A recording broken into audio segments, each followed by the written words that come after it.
Catherine Bernardo, laging umiiyak dahil naaalala niya ang nobyong si Daniel Padilla.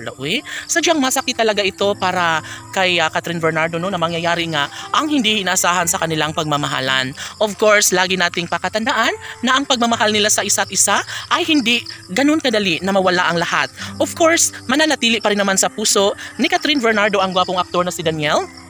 At ito lamang ang kanilang pinanghahawakan, no? Sabi nga ng mga fans ni Catherine na lagi niyang sinasabi, na lagi niyang handang-handa na siya kung anuman ang magiging kahihinatnan sa relasyon ng Katniel Love Team. Of course, ito na nga ang pinakamaganda at pinaka-inaasahan ng lahat ang makamove on na lang si Catherine Bernardo sa pagmamahal niya kay Daniel dahil sadyang napakahirap rin naman talaga. Sadyang hindi ito ang unang pagkakataon na ibahagi sa taong bayan ang sakit na nararamdaman sa puso ni Catherine Bernardo.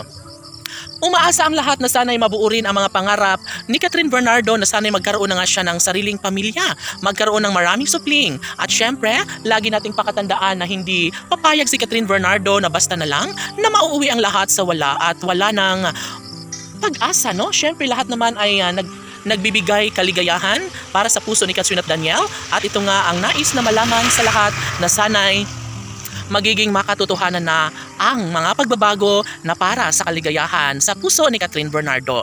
Tanong ng mga netizens, may posibilidad nga kaya na magbabago pa ang ihip ng hangin sa kaguluhang nangyayari sa relasyon ni Catherine Bernardo at Daniel Padilla?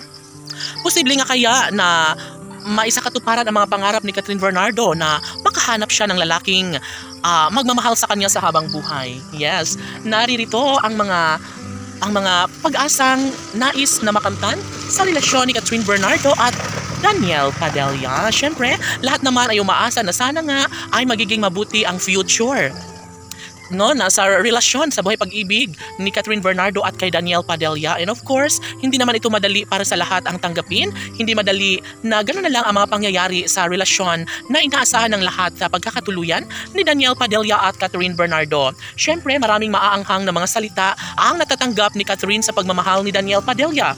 Ngunit hinahayaan na lang at umaasa ang lahat na sana ay magkaroon din ng habang buhay na kaligayahan sa pagmamahal ni Catherine at Daniel.